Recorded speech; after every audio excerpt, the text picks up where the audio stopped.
Donc, maintenant, nous allons accueillir Marie Desneiges Ruffaut de Calabre.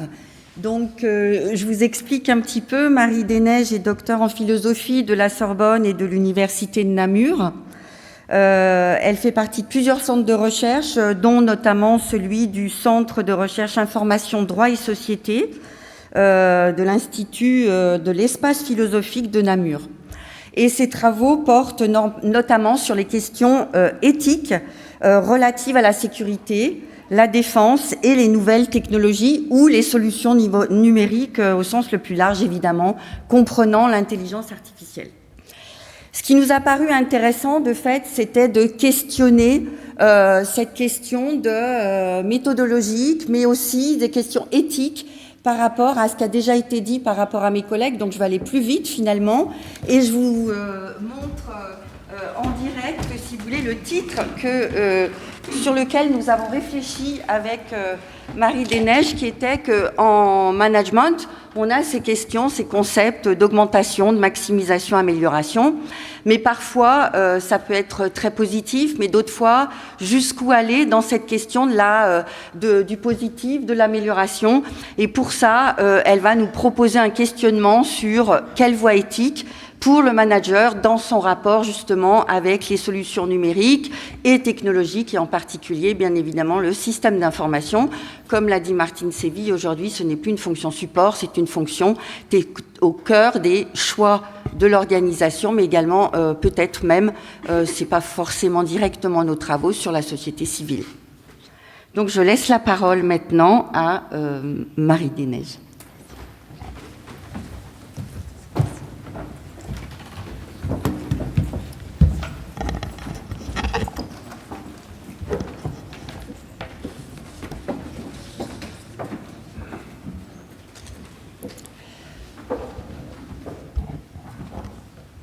Bonjour à tous. Vous l'aurez compris, je suis philosophe. Je suis un élément un peu exotique pour vous aujourd'hui. En fait, l'objectif serait de vous décentrer pour mieux, en somme, vous ramener à vous-même. Je suis philosophe, je n'apporte pas des solutions. Les solutions numériques, c'est pour vous. Moi, je pose des questions et j'amène des problèmes.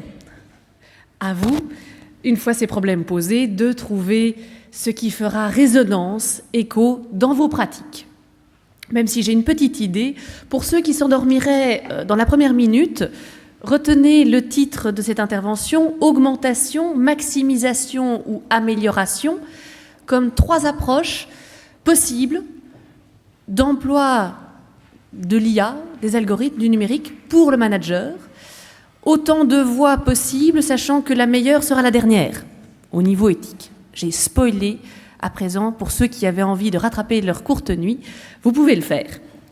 Mon travail est transmis déjà. Augmentation, maximisation ou amélioration, quelle voie éthique pour le manager dans son rapport avec les solutions numériques et technologiques? Le thème de votre conférence de l'AIM cette année est donc évolution et perspective des systèmes d'information dans les organisations et sociétés en transition. Dans toute transition, il y a une direction à choisir, ce qui n'est pas sans conséquence quand on est précisément en charge du management.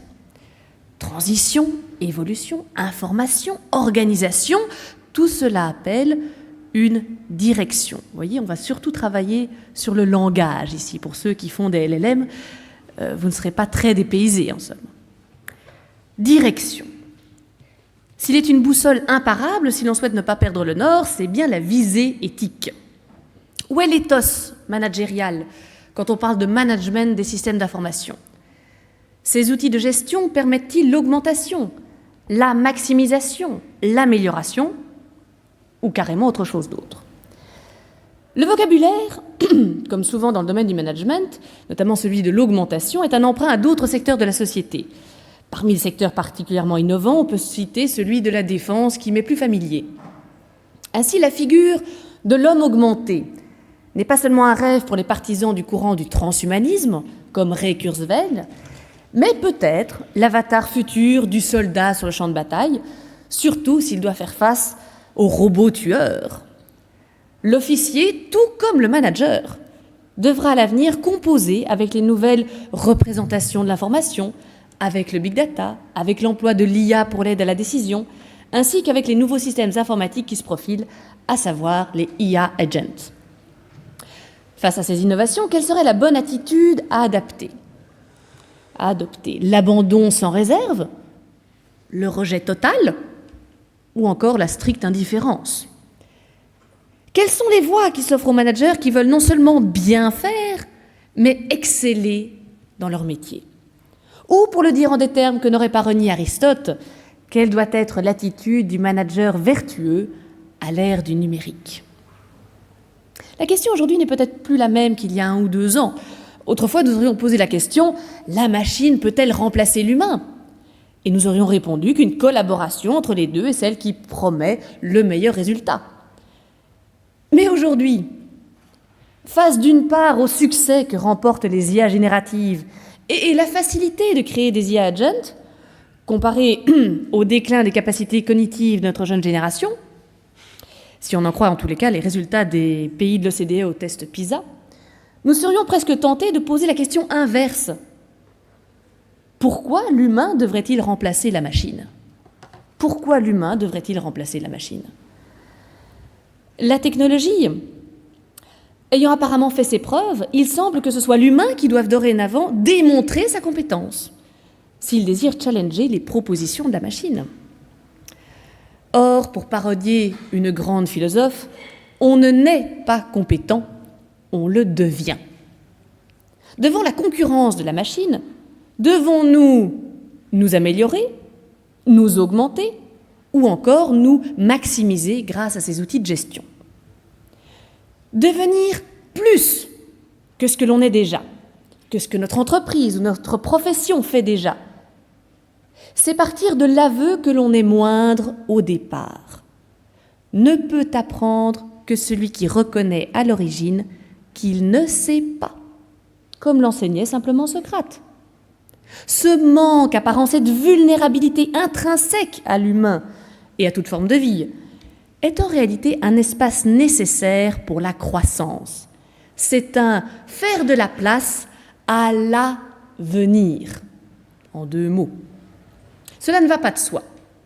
L'ego humain, va devoir se remettre une fois de plus de cette leçon d'humilité. Il n'est pas le centre de l'univers autour duquel le soleil tourne. Il est le produit d'une évolution qu'il partage en partie avec les primates. Il n'est même pas maître de son subconscient. Et voilà que les machines, que son espèce a développées, lui apprennent qu'il peut avoir tort. Bien entendu, nous ferons confiance à la machine lorsqu'elle viendra appuyer notre opinion. C'est le fameux biais de confirmation. Mais qu'en sera-t-il lorsqu'elle nous proposera une option avec laquelle nous serons en désaccord? Suivre une direction, celle de la machine ou la nôtre, c'est faire un choix, celui d'accorder notre confiance à l'un ou l'autre. Ce n'est pas un choix moral ou immoral par nature. Si l'on est par exemple conséquentialiste et que la machine a démontré un pourcentage plus élevé de réussite que les nôtres, il peut sembler sage de suivre le résultat de son calcul et dès lors sa recommandation. Mais si votre déontologie personnelle vous interdit de suivre l'avis d'un algorithme chaque fois que celui-ci vient contredire votre propre opinion, par principe en somme, la question à poser est: mais pourquoi avoir recours à des outils informatiques si vous ne vous fiez en somme qu'à votre propre jugement souverain? Si nous tentons, pour l'exercice intellectuel ici, d'adopter le positionnement opposé, à savoir celui de systématiquement donner raison à la machine, sans supervision, dans une confiance aveugle, on peut se demander où se situe encore l'apport de l'humain dans le processus une fois l'outil adopté. Certains y verront simplement le profit à court terme, un moyen rapide de réduire la masse salariale, qui se payera en contrepartie d'un manque de créativité et donc de différenciation d'avec le concurrent. Il serait à tout le moins injuste de ne conserver un humain que pour assumer le rôle de responsable, en lui ayant au préalable ôté tout pouvoir d'action ou de décision sur le processus. Accusation aussi injuste que la pratique du bouc émissaire, cette victime expiatoire, selon les termes de René Girard. Le manager qui ne désire pas endosser ce costume de bouc émissaire et qui récuse à juste titre cette pratique pour les autres, doit néanmoins trouver sa place, sa direction, sa visée éthique dans son rapport avec les systèmes d'information, que ce soit aujourd'hui avec l'IA générative ou demain avec les IA agents. Les erreurs doivent pouvoir être identifiées pour être corrigées. La confiance doit être le résultat d'une relation fiable avec l'agent humain ou son avatar IA. Cela nécessitera de passer par un monitoring en amont, des boucles de rétroaction supervisées, pour éviter le phénomène des algorithmes devenus des armes de destruction massive, mais masse comme mathématiques, M-A-T-H, destruction massive selon le jeu de mots de la data scientist Katie O'Neill. Plaisanterie n'est pas de moi. Pour ce faire, nous partirons bien humblement du langage courant. Nous allons analyser le langage, une analyse philosophico-sémantique, pour éclaircir ce que nous entendons par les mots augmenter, maximiser ou améliorer, pour proposer au manager un ethos, une voie, dans laquelle, espérons-le, il pourra s'épanouir et donner son plein potentiel pour atteindre son télos, son but. La voie de l'augmentation. Commençons par l'augmentation pour le management. À l'heure donc où les systèmes d'information et l'intelligence artificielle bouleversent les pratiques professionnelles, la fonction managériale se retrouve à un tournant éthique. Le développement d'outils numériques, de modèles prédictifs et d'assistants virtuels pousse les organisations à réinterroger les fondements mêmes du rôle du manager. Est-il un simple exécutant, renforcé par la technologie, un chef d'orchestre de la performance ou un guide moral en quête d'exemplarité? Nous le disions, ces interrogations trouvent un écho dans une réflexion qui est déjà amorcée dans le champ militaire. On parle de l'éthique du soldat à l'ère du soldat augmenté. De la même façon que l'officier, le manager moderne est confronté à un arsenal technologique de plus en plus sophistiqué. Le parallèle est donc pertinent. Dans les deux cas, il s'agit de comprendre comment se constitue un ethos professionnel face aux tentations de l'augmentation, à l'impératif de la performance et au désir d'excellence morale. Désir d'excellence morale. Soulignons au passage dans une digression qui n'en est pas une, mais davantage un petit avant-goût de la suite de notre présentation, encore une fois pour ceux qui s'endormiraient. J'ai l'habitude en cours de donner l'essentiel d'abord. Ce désir d'excellence morale, il ne va pas de soi. Lorsque le désir d'être moral a pu survivre à des impératifs que l'on présente comme soi-disant contradictoires, nécessité, réalisme, objectif de performance, nous devons souligner que le maintien de ce désir d'excellence morale est là une forme de résistance. Il y a des résistances qui sont justes. Ce n'est pas tout à fait de moi non plus. Si nous continuons notre comparaison entre le combattant et le manager, qui cherchent leur target, qui déploient leur stratégie, nous voyons que le parallèle que nous présentons n'est pas radicalement original. Vous êtes ainsi familier du concept de résistance, comme une opposition à toute proposition de changement, frein à l'adoption d'innovation. En somme, il s'agit généralement de tout ce qui, semble-t-il, vous empêche de travailler comme il le faudrait. Dans le domaine militaire, cette résistance est ce qu'on appellera le phénomène de friction, la persistance du brouillard de la guerre, autrement dit l'inconnu, l'imprévu, ce qui échappe à toute planification, ce hasard qui toujours survient, mais on ne sait où. Toutefois, à la guerre, la résistance peut aussi être autre chose. Ce peut être une vertu, alors désignée par d'autres synonymes. C'est car la capacité à résister est la capacité même de combattre. La capacité à résister est la capacité même de combattre. Ainsi s'énonce la devise de l'unité belge chauvinisme, les chasseurs ardennais, résistent et mort. En temps d'occupation, Université Jean Moulin. En temps d'occupation, les réseaux de résistance étaient ceux qui poursuivaient la lutte contre tout ce que d'autres considéraient comme un fait accompli, comme si la reddition à l'ennemi était une fatalité. La résistance, elle peut être physique comme psychologique. C'est la capacité de rebondir après des épreuves. On l'appelle alors non résistance, mais résilience. Dans le domaine militaire, il existe donc certaines résistances qui ne sont pas souhaitées, mais cependant inévitables, comme dans le monde du management. Et à l'inverse, des résistances qui sont non seulement justes, mais aussi souhaitables que nécessaires. Y aurait-il donc aussi une résistance, une résilience souhaitable pour le manager? Au risque de divulgacher cet exposé, la réponse est oui. Il s'agit de résister à la perte de sens, la perte d'humanité, la perte de valeur morale, bref, de préserver la raison d'être profonde de son rôle, alors même que des cris d'alarme tels que perte de compétitivité, crise du marché ou encore guerre économique peuvent retentir. Revenons à notre hypothèse première, que les trois termes augmentation, maximisation, amélioration renvoient à des conceptions éthiques distinctes et que seule la dernière, amélioration, offre un modèle soutenable et vertueux du manager à l'ère numérique. Augmenter le manager, faisons face au mythe de la compétence augmentée. On va parler un petit peu de définition. Les mots étant les véhicules de la pensée, qu'entend-on en français par le terme augmentation? Selon la définition stricte du dictionnaire Le Robert, il s'agit, je cite, de devenir plus grand, plus considérable. Dans un second sens, ouvrons en guise de parenthèse que la deuxième définition du terme est aussi devenir plus cher.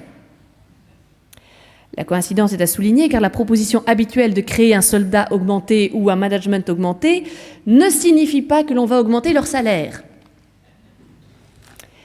Il est cependant indéniable que l'acquisition de nouveaux équipements et l'investissement nécessaire dans la recherche, les nouvelles technologies pour augmenter les capacités managériales ou militaires suppose bien un coût financier non négligeable. Blague à part, ce point est à comparer avec la logique économique en vigueur. Les managers de qualité, s'ils ne sont peut-être pas rares, peuvent être réputés coûteux. Et l'argumentaire en faveur de la robotique ou de l'emploi de l'IA comme réducteur de coûts, facteur de diminution, voire suppression de la masse salariale, devrait être évalué en compatibilisant l'ensemble de cycles de vie du produit et les effets à long terme sur l'entreprise. Plus profondément, que serait un manager sans équipe humaine à manager, si ce n'est un bataillon d'IA agents?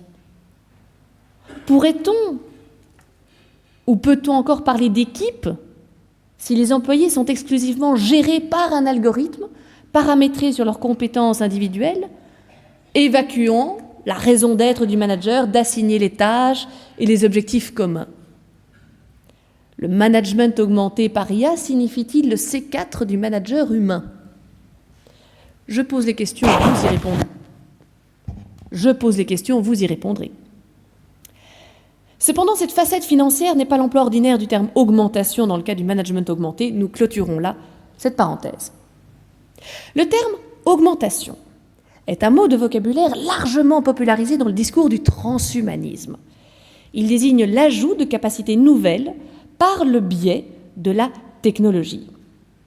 Dans le monde managérial, cela se traduit par l'usage intensif de logiciels d'aide à la décision, d'algorithmes de prévision, d'applications de surveillance ou de stimulation cognitive. Mais qu'augmente-t-on? Le jugement, la réactivité, la capacité à gérer des flux de données? L'augmentation du manager demeure un concept vague, porté par l'imaginaire du manager cyborg, compétitif, ultra efficace, dépourvu d'erreurs, toujours connecté sur LinkedIn, hashtag. On peut se le représenter dans nos imaginaires avec des AirPods, des Google Glass, une iWatch, le tout juché peut-être sur un monocycle électrique lorsqu'il n'est pas en télétravail. Comment ne pas déceler le désir secret qui nourrit ce fantasme?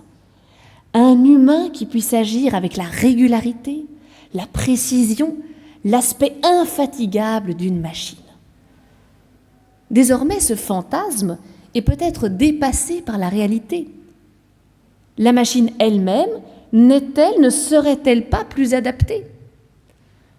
Le manager n'est-il pas tout simplement dépassé? L'humain tenterait désespérément de s'hybrider avec les dispositifs techniques en s'accouplant à des capteurs, reliés à des logiciels toujours plus qualifiés d'intelligents, capables de comprendre leur environnement, etc. Mais pour n'en obtenir qu'un résultat stérile.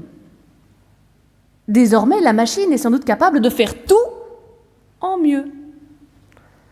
Sans compter que la machine n'aurait plus besoin de s'encombrer encore de l'humain, y compris pour sa propre programmation. Pensez à AlphaGo et AlphaGo 0. Mieux encore, on ne demandera probablement pas à la machine d'agir comme un humain. L'humain, ce petit paramètre que l'on aura mis tant de soin à rendre obsolète. Nous prenions jusqu'ici comme posture de référence celle du manager, qui n'a probablement guère envie de disparaître totalement et d'être obligé de penser à sa reconversion professionnelle. Mais qu'en est-il de l'opinion du subordonné? Comment pourrait-il percevoir cette aide numérique du manager? Comment envisager la réaction de celui qui devrait être évalué non plus d'homme à homme ou de femme à homme, mais exclusivement par une machine? Eh bien, si l'on en croit la célèbre Christine Sibor, dans sa communication sur le management algorithmique et ses conséquences sur le travail, je vous invite à le lire, nous apprenons que, je la cite, « L'étude de Tomprou et Lee de 2021, qui aboutit notamment à la conclusion suivante, quand il y a de mauvaises relations managériales, et que le contrat de travail n'est pas respecté, les salariés disent qu'ils préfèrent avoir une IA pour passer leur entretien d'évaluation. Ils préfèrent avoir une IA pour passer leur entretien d'évaluation que d'être en face à face avec leur responsable hiérarchique direct. » Je laisse ces mots pénétrer votre esprit. Cette illustration empirique nous dit deux choses.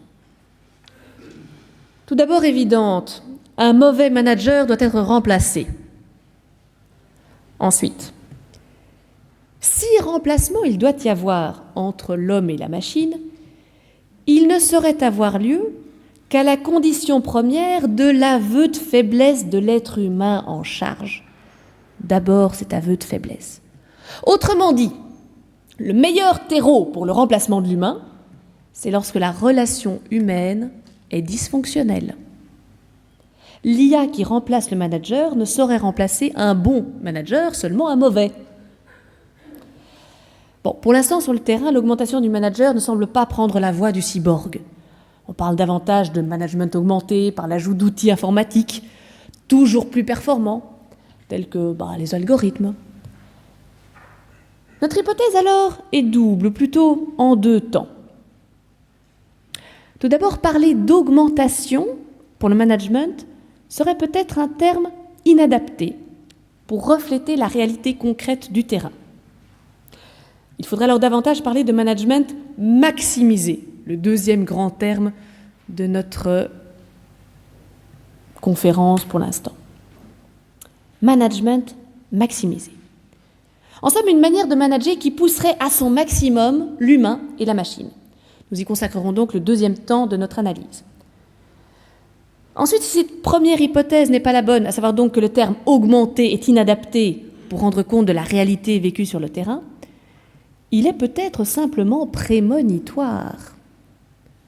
L'emploi du terme « augmenter » dans le cadre du management devrait alors être compris comme il l'est pour le soldat augmenté.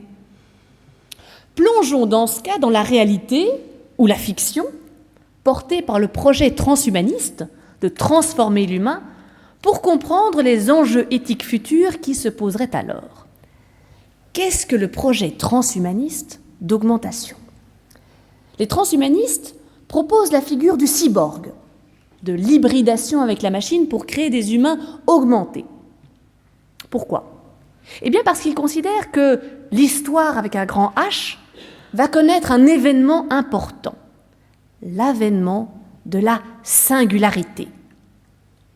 La singularité serait ce moment dans l'évolution technologique où la croissance de celle-ci deviendra exponentielle. On a tous eu le Covid, donc maintenant tout le monde connaît les croissances exponentielles.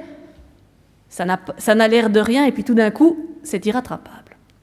Rendant désormais impossible à l'humain d'encore rivaliser avec les compétences des machines, de l'IA, à moins peut-être de s'hybrider avec elles.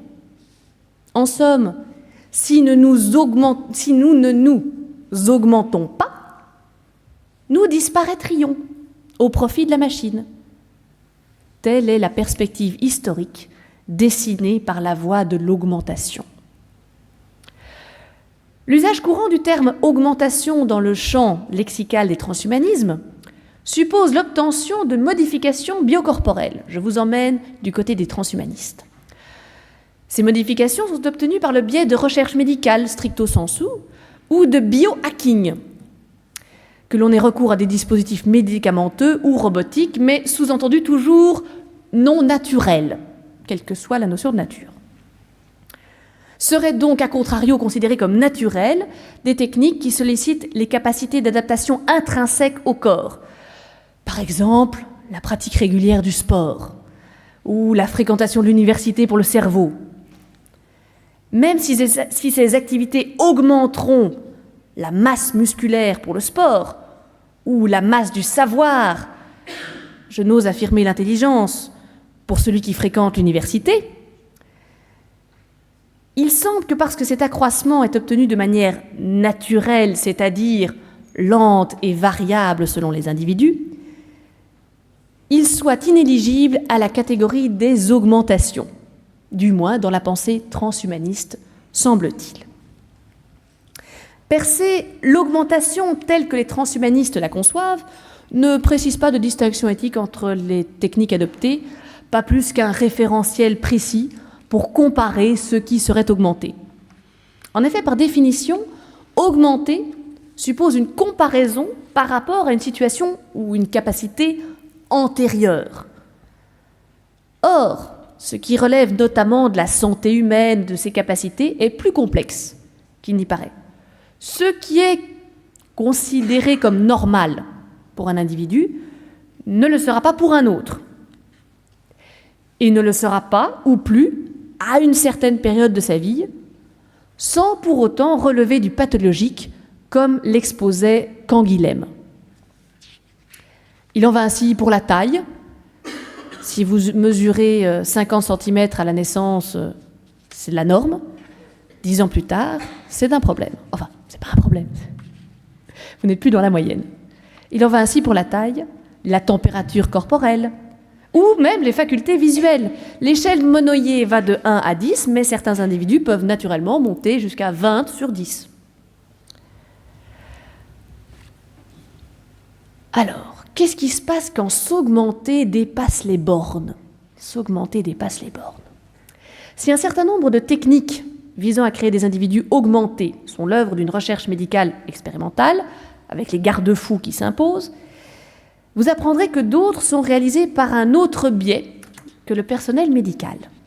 Les tatoueurs collaborent ainsi à des processus que l'on va désigner comme étant du biohacking.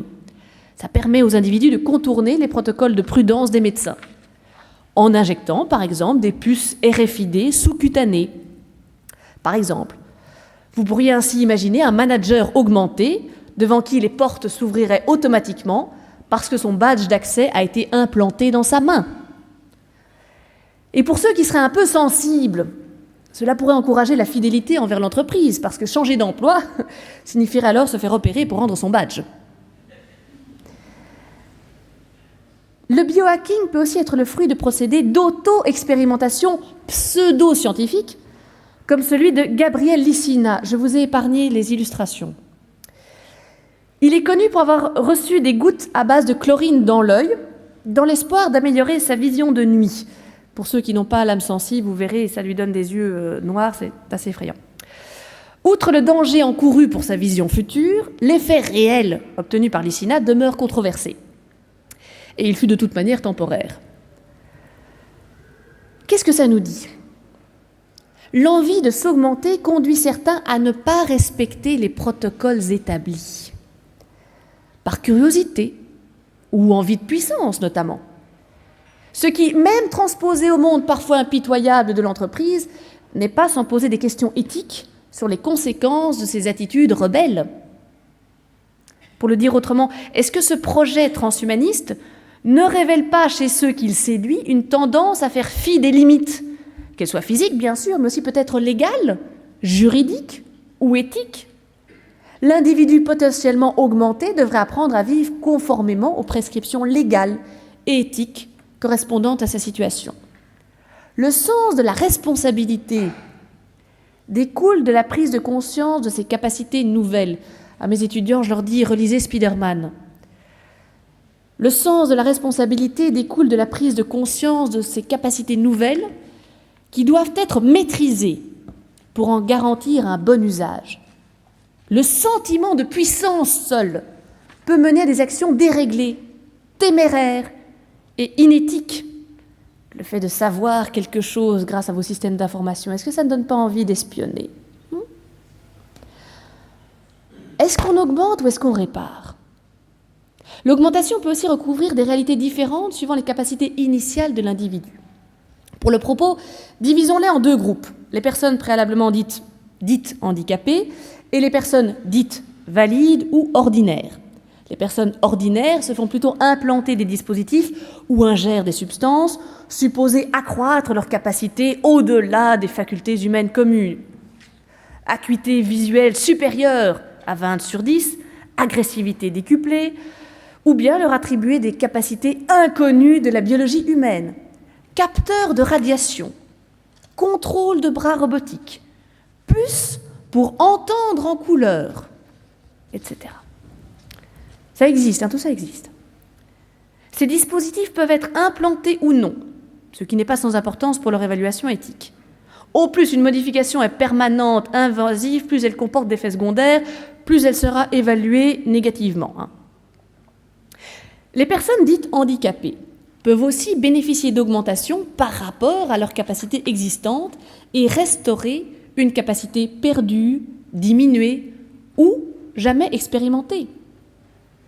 L'exemple des malentendants, abordé par la philosophe et médecin Isabelle Dagneau, rappelle que certains sourds ne ressentent pas de perte, n'ayant jamais connu la perception auditive. Au contraire de personnes âgées devenues sourdes. L'appareillage auditif et l'implantation de prothèses ne va donc pas de soi dans le contexte d'individus nés sourds, qui revendiquent notamment une culture propre aux sourds. Précisons cependant que lorsque l'augmentation présentée consiste à réparer l'humain porteur d'un handicap qui pourrait être compensé par la technologie et qui est volontaire pour bénéficier de cette augmentation, alors l'apport éthique est incontestable. Créer des environnements de travail qui permettent, grâce à l'augmentation technologique, l'inclusion de personnes dites handicapées assure une plus grande diversité, une plus grande intégration de la différence dans nos entreprises. Cet objectif-là de l'augmentation est moralement prometteur. Enfin, le langage courant semble réticent à désigner comme augmenter des personnes dotées d'orthoprothèses qui leur permettent simplement de regagner leur autonomie. Il s'agit par exemple de prothèses thérapeutiques. Par exemple, les myopes. Il y en a quelques-uns parmi vous qui portent des lunettes. Vous n'êtes pas désigné habituellement comme un humain augmenté. Mais lorsque la réparation conduit à des capacités supérieures à celles de la moyenne des personnes dites valides, il semble qu'alors le terme « augmentation » soit employé. Le fantasme de l'homme augmenté présente alors ce personnage du cyborg, un homme dont le corps est en partie constitué d'éléments biologiques et d'autres mécaniques. Cette représentation impacte nos a priori.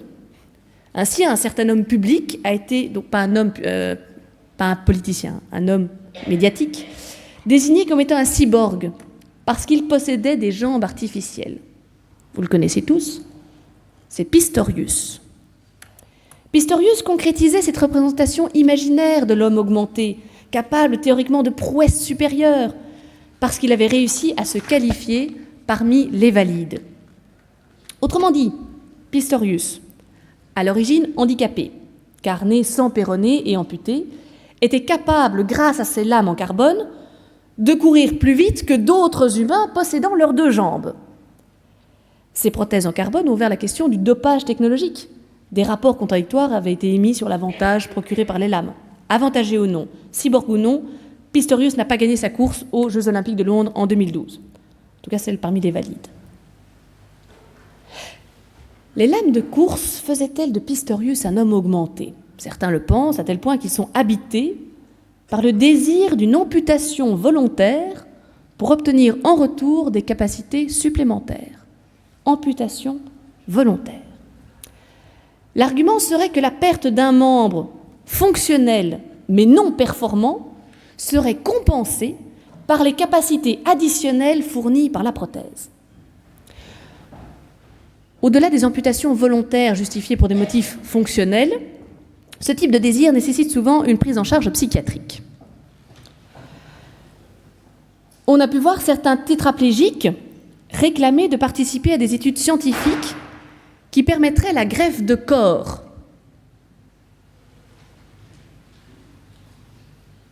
Le médecin italien Sergio Canavero proposait ainsi en 2015 de réaliser une greffe de tête. C'est une réalisation qui s'opposerait évidemment à la décapitation préalable du tétraplégique. On conçoit aisément qu'à ce jour, ces projets n'aient pas été exécutés, si vous me permettez le jeu de mots. L'augmentation, même motivée par la réparation, est-elle un gage d'efficacité supérieure ? Après tout, après sa qualification, Pistorius avait fini bon dernier chez les valides. Ses prothèses n'étaient pas implantées. Aussi la photographie de l'athlète marchant sur ses moignons à son procès pour meurtre offrait un contraste fort, à la fois entre la réalité d'un corps incomplet et d'un esprit confus, fort éloigné de l'image de héros ou de cyborg offerte par les médias lors des Jeux Olympiques. Cet exemple devrait nous mettre en garde contre les fantasmes de notre imagination, et en outre nous rappeler qu'un homme augmenté seulement de corps, sans y associer le respect de l'éthique dans son comportement, n'est peut-être pas loin de la brute. Un homme augmenté seulement de corps, sans y associer le respect de l'éthique, n'est peut-être pas loin de la brute. Augmenter notre organe le plus noble, le cerveau. Sans entrer dans le détail de la variété des prothèses existantes, signalons que certaines peuvent être dites cognitives, instillant chez certains l'illusion d'une future intelligence augmentée par d'autres biais que l'humble et parfois ingrate éducation scolaire. Vous connaissez tous l'hypothèse que notre cerveau fonctionne à 10% de ses capacités. C'est ça qu'abordent des films comme Lucie. Cet imaginaire d'une substance qui augmenterait un jour nos capacités cérébrales pour exploiter, je vais montrer que je suis belge, les 90% restants, repose sur un mythe populaire, trop beau pour être vrai.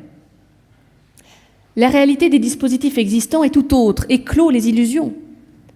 Citons parmi les dispositifs implantés l'électrostimulation cérébrale profonde, qui permet par exemple de court-circuiter les signaux intempestifs produits par Parkinson, la maladie de Parkinson, et ainsi de supprimer les tremblements pour quelques années, au moins.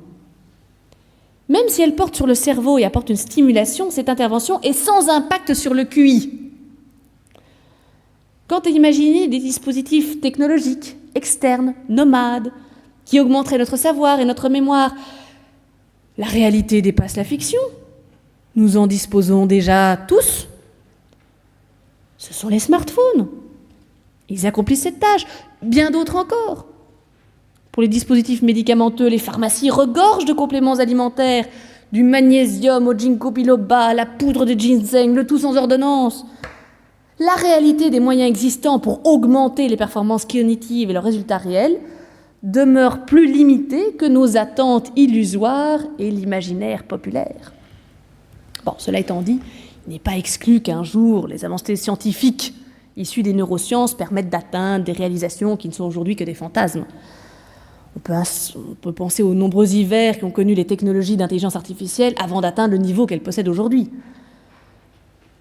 Que ce soit à l'aide de puces implantées, comme le propose Elon Musk avec Neuralink, ou d'un casque à électroencéphalogramme, il n'est pas impossible que des interfaces cerveau-machine fonctionnent un jour avec un niveau de fiabilité suffisant pour permettre à des humains de contrôler par la pensée des ordinateurs, des robots, des objets. Bon, la réflexion sur le caractère inéthique de dispositifs invasifs permanents n'est pas l'objet de notre présentation. Je ferme là la parenthèse. Mais non sans vous poser la question de savoir si le mode de contrôle d'un ordinateur par la pensée mériterait au porteur temporaire de casque à électrode le qualificatif d'être augmenté. Si on en croit Gérard de Bois-Boissel, on peut le penser. Ce dernier intègre la définition de l'augmenté. Les équipements inclus dans le spectre de cette définition, je cite, sont ceux qui, une fois configurés et portés par le soldat, il parle du soldat augmenté, ne nécessitent pas d'action spécifique de manipulation pour être mis en œuvre. Un casque à réalité virtuelle est un équipement considéré comme faisant corps avec le soldat, car il augmente les capacités de ce dernier par l'ajout d'informations complémentaires sur la situation tactique dans son champ visuel. En résumé, en ce qui vous concerne, le manager qui utiliserait un casque de réalité virtuelle correspond donc déjà à la définition d'homme augmenté dans cette compréhension du terme. Pourrait-on augmenter la sympathie ? Fait intéressant, dans le cadre d'une réflexion sur l'éthique, la proposition d'augmenter chimiquement les facultés morales. Il serait théoriquement possible d'augmenter l'intelligence émotionnelle du manager plutôt que son agressivité grâce à un traitement adapté. Des auteurs, dont Igmar Persson et Julian Savulescu, mais aussi Thomas Douglas et David De Grazia, plaident pour une obligation, une désirabilité, une autorisation de s'améliorer moralement par le biais d'une bio-augmentation ou neuro-augmentation à l'aide de médicaments, de manipulation génétique ou épigénétique.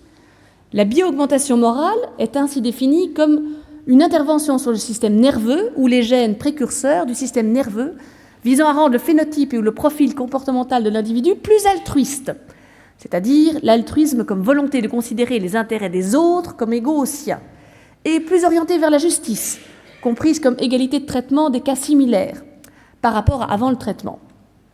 Cela signifie que la diminution des émotions, dispositions antimorales, fait partie de la bio-amélioration morale. Fin de citation.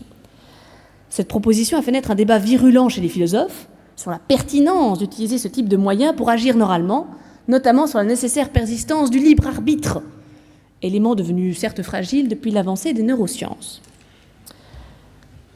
Soulignons que l'idée a priori séduisante qu'il suffirait d'ingérer une substance pour accroître le raisonnement moral, une autre pour augmenter son QI et une dernière pour augmenter ses muscles, échoue cependant à produire l'effet réellement recherché.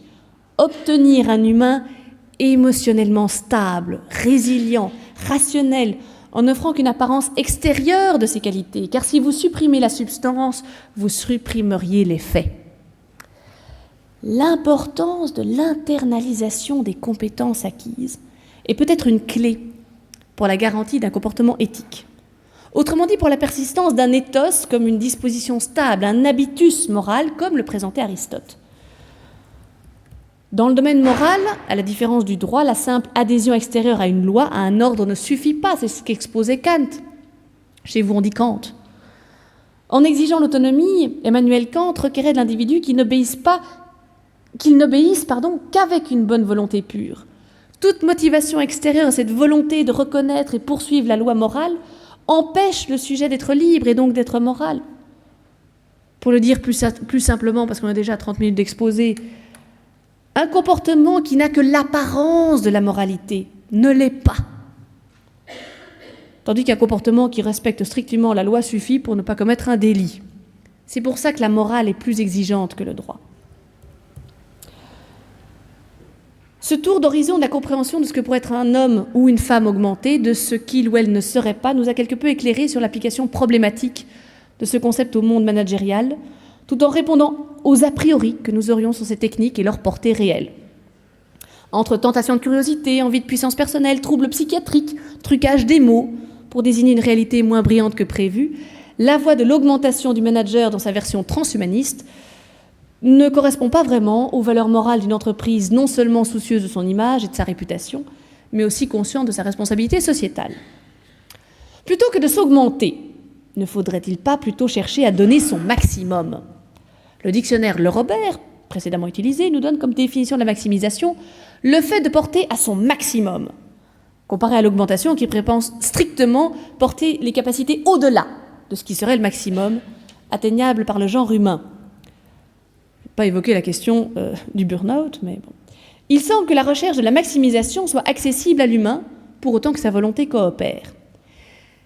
Il y a là plus qu'une nuance sémantique, il s'agit peut-être avant tout d'un état d'esprit, d'une tournure de pensée propre à l'homme d'action.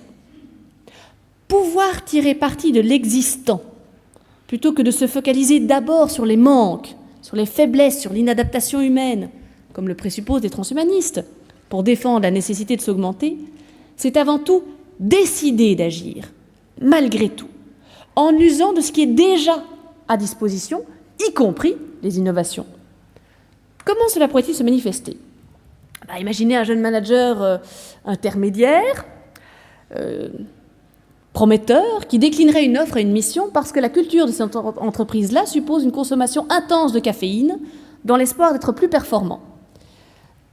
Imaginons qu'il soit intolérant au café. Il s'estimerait alors inefficace. On ne saurait considérer que le café soit une substance fortement dopante, l'enjeu n'est pas là.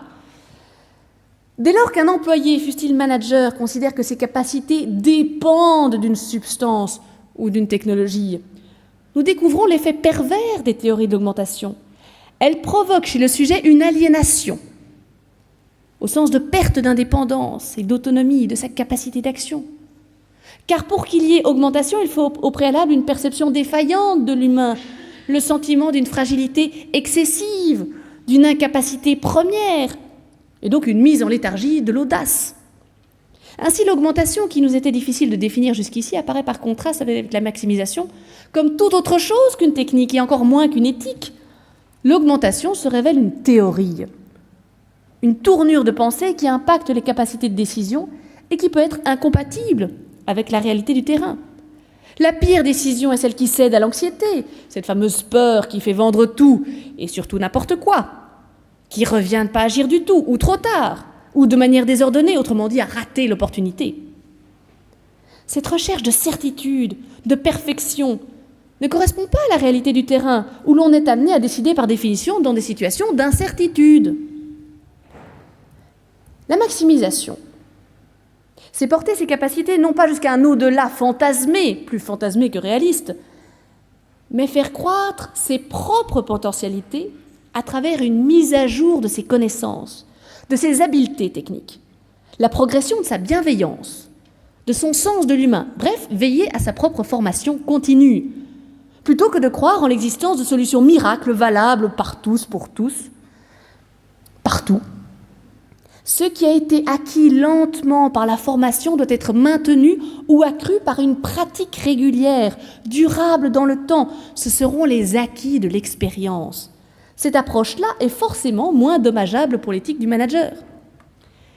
Il se cache des vertus dans la maximisation. Donner son maximum, c'est aussi paradoxalement, oui, reconnaître ses limites, mentales et ou financières. Certaines entreprises n'ont peut-être pas les ressources suffisantes pour s'équiper avec des innovations dernier cri. Que devrait faire le manager dans cet environnement, non pas dégradé, mais non optimal, nous pourrions dire simplement réel ? Pour les partisans de l'augmentation, les limites sont perçues comme des frontières que l'on ne peut franchir à moins de s'augmenter, ce qui inhibera donc l'action, en attendant les dites augmentations. Tandis que la maximisation, autrement dit l'approche traditionnelle des capacités, fait appel à l'humilité de l'individu en priorité, pour déterminer ses limites, pour agir en conséquence. Connaître les limites pour agir. Qu'est-ce que l'humilité ? Une vertu qui fait de la maximisation une approche a priori plus éthique que l'augmentation, qui enjoint de reconnaître ses justes capacités, ni plus ni moins. L'humilité consiste à tenir compte également de ses points forts, tandis que l'augmentation les occulte. L'humilité insiste donc sur les capacités propres de l'individu. Car n'en déplaise aux transhumanistes, même l'individu le plus imparfait possède une agentivité, une capacité à décider, à vouloir et peut-être même à agir. Le terme augmentation, utilisé dans la rhétorique transhumaniste, centre l'évaluation des capacités d'un individu solitaire. C'est oublier que le manager réel n'a que peu à voir avec un Superman capable de sauver le monde seul, avec une cape et un slip rouge apparent. Dans les faits, le manager fait partie d'une entreprise dans laquelle il forme le maillon d'une chaîne. S'il est exact que la solidité d'une chaîne est proportionnelle à son maillon le plus faible, l'individu est malgré tout porté par une dynamique de groupe. Tout ne repose pas, et heureusement, sur un seul individu. Tout comme l'officier a besoin de ses troupes, le manager a besoin de ses collaborateurs. Requérir d'un manager qu'il cultive ses capacités, qu'il les fasse fructifier, revient lui demander de donner son maximum. Donc oui, de reconnaître ses propres limites, pour les travailler également, et pour reconnaître précisément qu'il a besoin des autres. En comparaison, la théorie de l'augmentation aurait tendance à laisser croire à l'individu qu'il pourrait supposément agir seul, alors même qu'une fois prétendument augmenté, il se retrouve aliéné, car désormais dépendant du bon fonctionnement d'un artefact. Nous aussi, quelquefois, mon smartphone est déchargé, ça y est, je ne saurais plus me repérer dans Lyon. Le prix à payer de l'augmentation serait donc la perte de l'autonomie, dans un paradoxe total par rapport à l'imaginaire véhiculé par cette théorie. À l'inverse, l'idée de donner son maximum oriente vers le groupe, crée une saine émulation, laisse percevoir la nécessaire interdépendance des êtres. En tenant compte de l'idée que le tout est plus que la somme des parties, s'il y a parmi vous quelques mathématiciens, cette approche ne pourrait être que plus riche en efficacité sur le terrain. Demander un maximum, c'est rappeler à chacun sa responsabilité propre, sans emprunter de raccourcis avec la formation continue. Car une illusion supplémentaire présentée par l'augmentation serait que grâce à des aides technologiques, n'importe quel individu pourrait être l'égal de Steve Jobs. N'importe lequel. Cette illusion méconnaît la nécessité d'être d'abord solide, intellectuellement, mais aussi mentalement, psychologiquement. J'évoquais le burn-out. L'activité du manager ne se résume pas à la manipulation d'outils technologiques et à l'application de quelques recettes de manipulation psychologique pour motiver une équipe. Donner son meilleur ou être exemplaire. Pour illustrer l'importance du groupe dans l'exercice du management aujourd'hui, et notamment la décision d'un seul individu, mais qui peut être déterminante pour le groupe, je citerai une anecdote qui appartient à mon champ de recherche, le monde militaire. L'amiral McRaven rapportait que lors des tests de sélection des Navy SEALs, le premier d'un groupe a lâché lors d'une certaine épreuve de résistance recevait un repas. Mais ce faisant, l'ensemble des autres membres du groupe seraient disqualifiés. Pour résister à la tentation d'être celui qui lâcherait, un des candidats se mit à chanter, remontant le moral de toute la sélection qui n'abandonna pas. Cet individu a donné du courage à lui-même et aux autres. Il fut exemplaire au sens qu'il inspire l'imitation. Donner son maximum, c'est repousser ses limites. Pas au point où l'augmentation prétend nous emporter, mais au-delà de l'égoïsme, ce qui n'est pas rien. Voilà une deuxième vertu, la solidarité, qui vient du latin solidus, ferme, compact, vrai, ferme, durable. Autant d'adjectifs que l'on souhaite voir pour l'efficacité de l'entreprise et pour le respect de l'éthique et d'autrui. Les vertus s'enchaînent. La solidarité va de pair avec la recherche de la justice. Nous pourrions rechercher la place qui correspond, ajustée à nos capacités. Donner son maximum, c'est une recherche juste pour le manager, la mesure adaptée de son action. L'amélioration est orientée vers le bien, on va en parler. Donner son maximum, c'est avoir conscience de ses points forts et de ses points faibles, et non s'infatuer comme le proposait l'augmentation. On peut être efficace en ayant conscience de ne pas être tout-puissant. Il faut accepter les vulnérabilités de ses collaborateurs, comme les siennes, et assumer ses responsabilités lorsque nécessaire. Voilà pourquoi donner son maximum n'est pas être aveuglé par la puissance. L'amélioration du manager.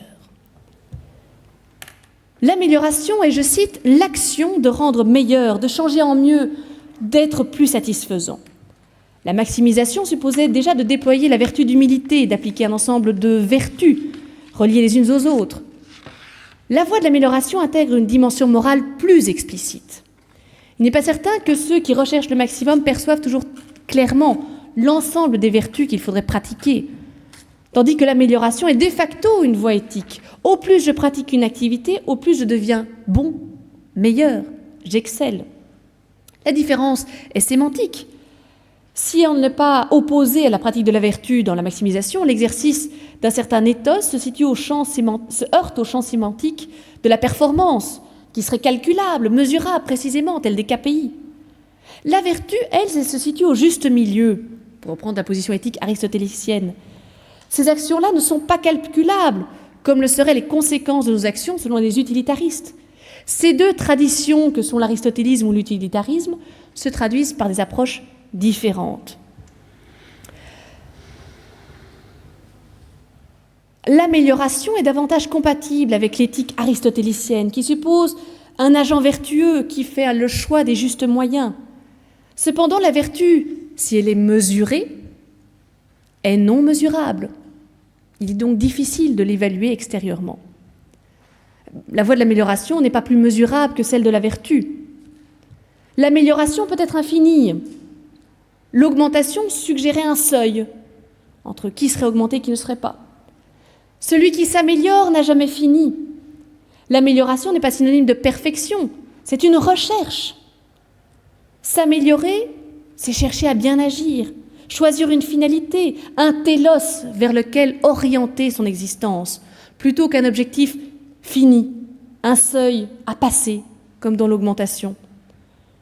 Donner son maximum, c'est reconnaître un idéal, reconnaître ses faiblesses, mais croire en ses capacités. Les vertus pour une recherche de maximisation sont présentes dans la dimension éthique de l'amélioration. Il faut être efficace in concreto. Se former continuellement, il ne s'agit pas d'être le meilleur, l'unique, dans une rivalité avec les autres, mais la version la plus proche de l'idéal que l'on se fait du manager de l'entreprise. C'est une émulation, c'est l'esprit d'équipe. Cette dimension d'exemplarité est indéniable dans la recherche de l'amélioration de soi-même, ce qui confirme le choix de cette voie-là pour la recherche d'un ethos. L'amélioration suppose une vertu popularisée par Aristote, la phronésis, la prudence, pas un principe de précaution, c'est une vertu, c'est se décider dans des cas concrets pour le bien, en délibérant sur les bonnes fins et les bons moyens pour y parvenir. C'est la vertu par excellence des décideurs. Dans une situation, il faut délibérer sur la bonne action à prendre. Il est bon de se poser la question « Qu'aurait fait un tel à ma place ?» Les modèles identifiés servent de référence concrète pour la prise de décision. Les personnages que citait Aristote, Ulysse ou Périclès, sont plus que des exemples, ils sont des modèles, mais des modèles humains. Lorsque le manager veut devenir meilleur dans un ancrage éthique manifeste, il s'inscrit dans une généalogie d'exemples dont il est fait récit, parfois romancé.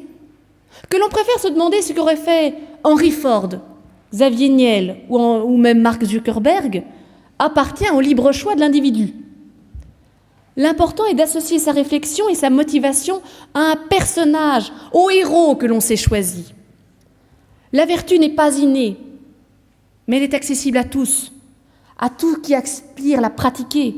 La vertu doit imprégner nos actes, elle doit être vécue par quelqu'un, un être particulier, qui deviendra encore plus singulier par la formation de son caractère.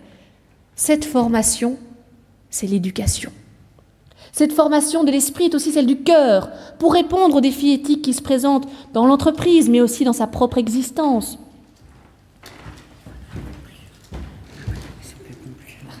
Le premier on a commencé à 30. On m'avait promis 1 heure.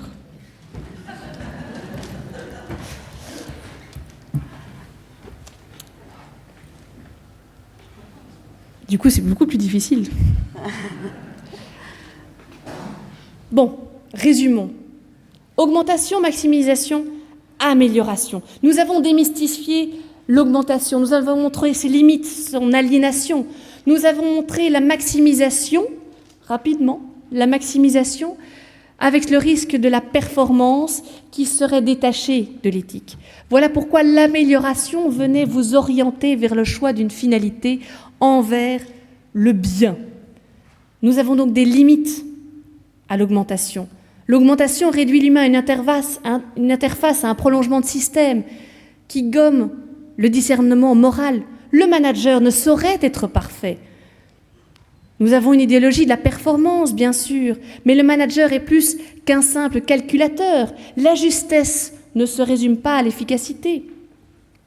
Il faut de la tempérance, du courage, de la solidarité, respecter le rythme des autres, favoriser un travail collectif, appliquer la phronésis. Le bon manager pense, incarne une orientation. Il est stratège, mais témoin et passeur d'une éthique professionnelle. L'IA fait partie des outils mis à disposition du manager, mais il ne faut pas y recourir aveuglément. Les solutions numériques sont certes plus fiables, et parfois les employés préféreront l'apparente neutralité de ces outils d'évaluation plutôt qu'un manager agressif, intrusif, dont ils peuvent se méfier à juste titre. L'hypothèse de ces situations appelle moins une réponse technologique qu'un appel à résoudre le problème où il se trouve dans la relation humaine. L'exemplarité, y compris éthique, demeure une donnée essentielle. Essayez donc d'évincer Steve Jobs, vous serez forcé de le racheter. En somme, dans un monde dominé par la technique, le manager contemporain est tenté de s'augmenter pour survivre, de maximiser pour réussir. Mais sans doute, c'est dans l'amélioration qu'il trouvera la voie d'un ethos durable et vertueux.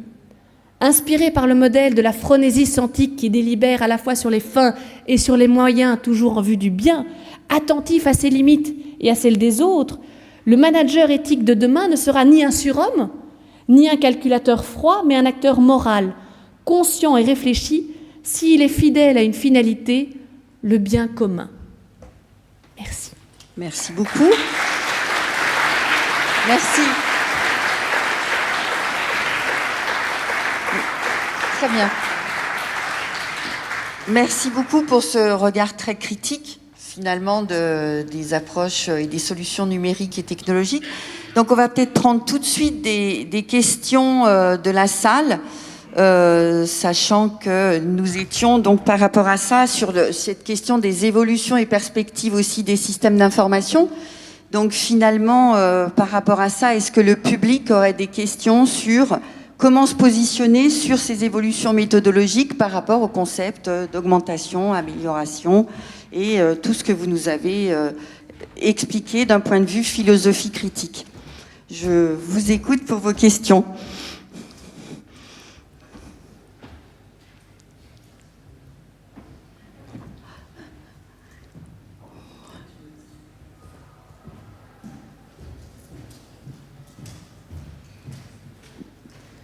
Bonjour à tous, merci pour cette belle présentation. Ishraf Zawi, donc de la chaire de recherche innovation digitale et intelligence artificielle de l'INSEC.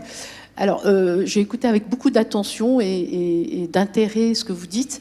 Alors, quid de ceux qui ont appelé aussi l'homme diminué par l'IA?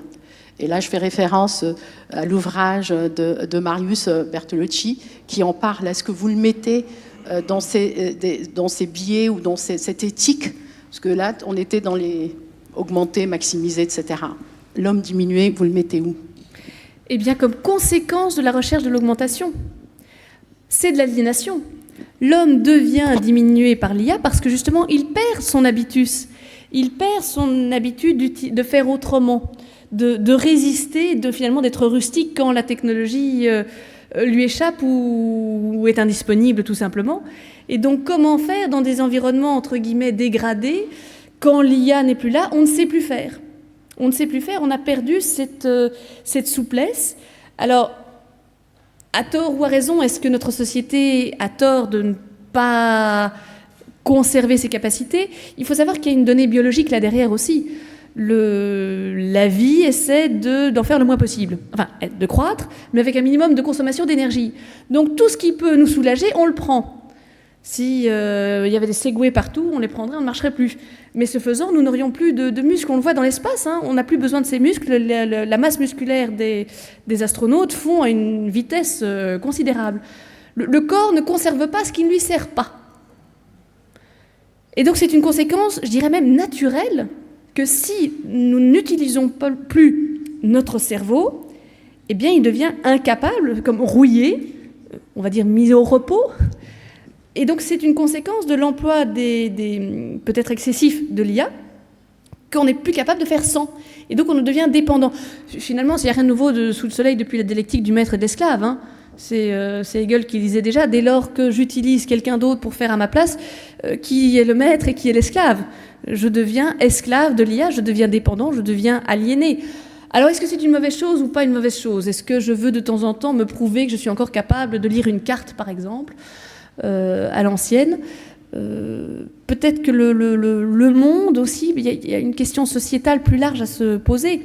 Parce que ces outils sont à disposition, j'attends que nos contemporains utilisent leurs ressources pour faire autre chose. Et la question qui se pose, c'est « mais c'est quoi ? C'est quoi l'autre chose ? L'IA doit nous dégager du temps pour faire autre chose. » Finalement, quoi ? M'accoupler à un autre écran pour me divertir ? Et donc, encore moins faire usage de mon cerveau ? Est-ce que j'ai du temps de cerveau disponible pour consommer ? Donc il y a une question qui se posait, est-ce que finalement l'IA ne nous rend pas encore plus dépendants, encore plus consommateurs et de moins en moins acteurs? Donc il y a vraiment quelque chose qui a un impact sociétal beaucoup plus large que ce dont on parle ici.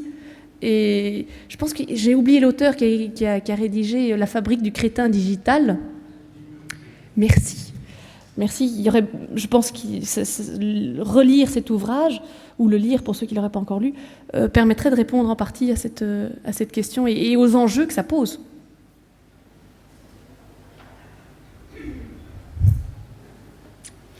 Merci. Une autre question ?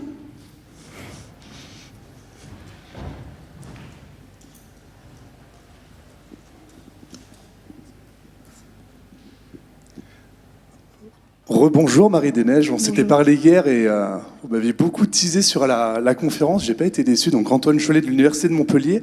Alors à vous écouter, moi j'ai pensé à un autre mot qui est celui de l'adaptation. En fait, si l'éthique doit nous questionner, comme vous avez dit, sur l'usage de la technologie pour nous augmenter, nous maximiser, nous améliorer, est-ce qu'elle ne doit pas être discutée lorsque celle-ci se place dans une question existentielle de vie ou de survie? Vous avez des œuvres de fiction comme des films The Island, La Stratégie Anders, des jeux vidéo comme Fallout, Rust, ou des jeux de rôle comme Knights qui montrent une humanité en vie, qui survit ou qui s'épanouit via la technologie. Alors vous nous avez dit de relire Spider-Man, j'ai pas eu le temps de le faire pendant la conférence, mais j'ai un ami à New York qui m'a dit qu'un grand pouvoir implique de grandes responsabilités. Et pour un manager, si on doit le contextualiser dans notre champ de recherche, son usage à la technologie ne serait-elle pas aussi un souhait d'adaptation pour survivre professionnellement? Si. Merci. C'était une réponse concise, je vous en remercie. C'était une question fermée, par conséquent, je ne savais pas répondre autrement. Une façon de dire aussi que la façon dont on pose la question détermine la façon dont on aura des réponses. Dans le domaine du système d'information, je pense que c'était une illustration tout à fait pertinente. Pour ceux qui travaillent sur les LLM, c'est pertinent. Que vous dire, du coup ? Que vous dire ? Je ne suis pas sûre d'avoir saisi la profondeur de la question. Est-ce que finalement l'IA permet de survivre, ou est-ce que ce n'est pas l'IA qui aurait provoqué d'abord cet apocalypse? Donc ce serait intéressant de finalement dire qu'on essaie de survivre avec ce qui aurait provoqué l'apocalypse au départ. Je n'ai pas de réflexion sur la dystopie que ça porte, ou que ça comporte. Évidemment, dans les questions de vie et de mort, ça c'est vraiment mon core business, puisque je travaille sur l'éthique militaire à la base. Et donc en général, l'emploi d'IA vise à gagner, à survivre. Et la question c'est, est-ce qu'on peut rester efficace et donc survivre tout en restant éthique? En général, c'est plutôt ça la question qui m'est posée. En tout cas, c'est dans ces termes-là qu'en général, elle m'est posée. Et donc je dois toujours, à la fin d'une conférence, justifier l'existence même du champ de recherche de l'éthique militaire. Il y a toujours un moment dans les questions où, mais finalement, est-ce que c'est possible? Est-ce que c'est possible de survivre tout en conservant des restrictions éthiques? La réponse est oui. La réponse est oui, et je m'appuie pour ça sur des témoignages qui ne sont pas de moi, puisque je n'ai pas d'expérience militaire de première main, mais sur notamment, pour ceux que ça intéresse, l'ouvrage du général Benoît Royal, qui reprend pas mal de récits, d'expériences, de ce qu'on appelle les rotex, sur cette possibilité de respecter à la fois l'éthique et être efficace et survivre dans des situations de vie ou de mort. Autre question? En attendant qu'il y ait le micro qui aurait circulé, j'aurais pu dire aussi que dans le milieu de la guerre, on ne sait pas changer le contexte, mais peut-être que dans le milieu de l'entreprise, on peut changer le contexte.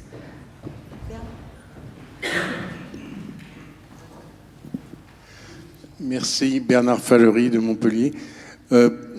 En philosophie, vous avez vraiment parlé beaucoup d'Aristote et de la vertu. Or, même ceux qui n'ont pas fait de philo, ils ont quand même appris qu'il fallait savoir parler de Kant et de Bentham. Et donc, en fait, quand vous dites éthique, vous dites toujours vertu, vous. Est-ce que c'est pas un peu une restriction? Il y a d'autres principes d'éthique que celle d'Aristote. Et puis, il y a des gens comme Edgar Morin, que je crois avoir bien lu, qui dit tout simplement qu'il n'y a pas de principe éthique, qu'il n'y a que des situations éthiques, et que, en fait, ces trois grands principes-là... pourquoi vous êtes aristotélicienne uniquement? Alors, je vous remercie de me donner l'occasion de compléter donc la conférence sur tout ce que j'ai dû couper. Donc, je vais vous donner le morceau manquant. Il existe en effet 3 courants principaux dans le domaine... je le fais, hein. Puis ça sera la dernière question.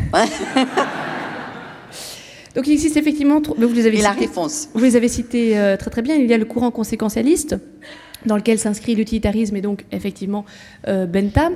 Il y a quand même Emmanuel Kant, je l'ai quand même cité, hein. Emmanuel Kant avec la question de est-ce que je dois en toutes circonstances respecter la règle, et les utilitaristes qui s'intéressent exclusivement aux résultats. Je suis en effet plutôt partisane de l'approche par les vertus d'Aristote, parce qu'il s'intéresse énormément aux décideurs et au contexte. Le problème de Kant, si vous avez lu Morin, vous avez donc connaissance de Kant, c'est cette insensibilité théorique à la possibilité de rendre concrète la délibération dans des contextes qui varieraient. Est-ce que j'ai le droit ou pas de mentir à un assassin qui cherche sa victime chez moi? Benjamin Constant avait une réponse à cette question. Nul homme n'a droit à la vérité qui nuit à autrui. Donc voilà pour l'information.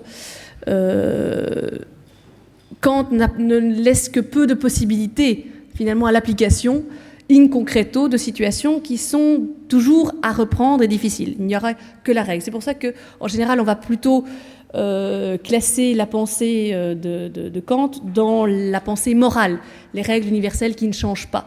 Tandis que ces distinctions-là, on la doit notamment à Ricoeur, qu'il y aurait la morale, notamment kantienne, qui ne change pas, qui est universelle, et l'éthique qui serait de facto toujours appliquée, qui tiendrait compte du contexte. Et donc, si on veut s'intéresser justement non pas aux règles morales qui ne changent jamais, mais au contexte, on peut s'intéresser soit à l'utilitarisme, qui comporte des difficultés, soit à l'aristotélisme, qui demande à l'agent de faire ses délibérations, et la garantie de la bonne délibération de l'agent tiendra compte de la personnalité de l'agent et de sa faculté à avoir développé son habitus, ses capacités à délibérer. Et pour ça, il faut choisir un modèle pour orienter sa décision, en espérant qu'elle soit la meilleure possible. L'utilitariste a le problème que l'approche utilitariste va viser exclusivement le résultat, et parfois les moyens ne seront peut-être pas licites. Et en droit, c'est un problème. D'où mon choix pour l'aristotélisme. Mais le manager vertueux aujourd'hui, c'est Elon Musk. C'est pas l'exemple que j'aurais choisi.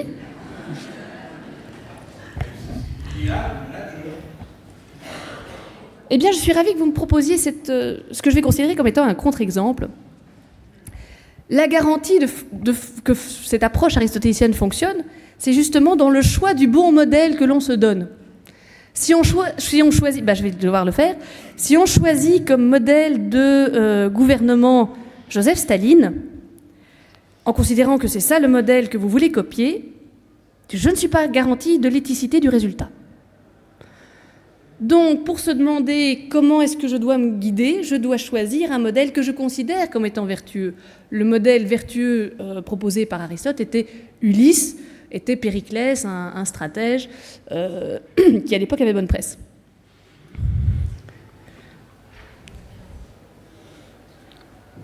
Bon, on va finir sur ces dernières phrases. Merci beaucoup pour votre participation.